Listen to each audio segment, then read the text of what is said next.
আজকে আমি দেশি টমেটো দিয়ে টক বাগুন দিয়ে আলু দিয়ে তারপরে বাইঙ্গে একবার মুড়িঘণ্টের মতো রান্না করছি।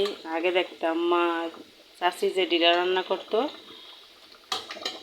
তো অনেকটাই ভালো লাগতো। তো আজকে আমি এভাবে রান্না করছি, কারণ মাছ মাংস আর খেতে ভালো লাগে না।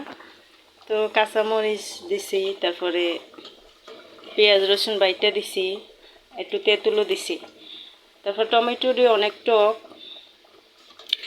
পরে আমি দিছি, দিয়া রান্না করছি। তো আসলে মাছ মাংসের থেকে এগুলা দিয়ে অনেক ভাত খাওয়া যায়। আর এই যে আমি এদিকে বাগার দেওয়ার লেগে পেঁয়াজ লাল করছি।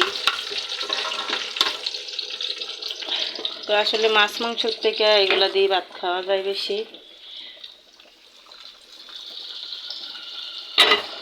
আর এদিকে শর্টকাটে রান্না করা যায়, প্রতিদিন তো মাছ মাংস ভালো লাগে না।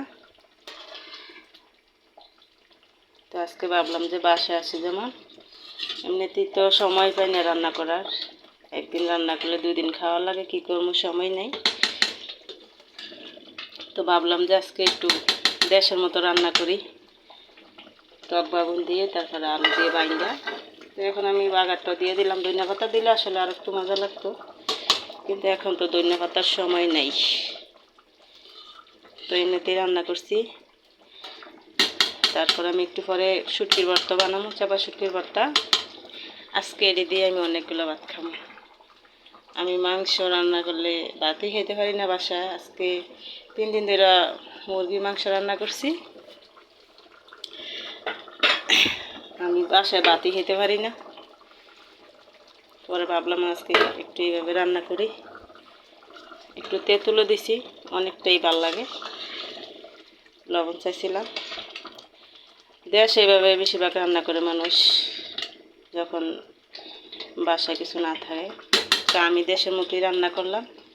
দেশের কিছু তো সহজে খাওয়া হয় না, আমরা শর্টকাটে মাংসটাই তাড়াতাড়ি রাঁধতে পারি। তো কে কে খাইবেন আমাদের বাসায় আইসা পড়েন, যারা যারা লেবাননে আছেন। আর যারা দূরে আছেন তাদেরকে তো আর কিছু বলার নাই, চাইলেও আইতে পারতেন না। তো ভালো থাকবেন সবাই, বাই বাই।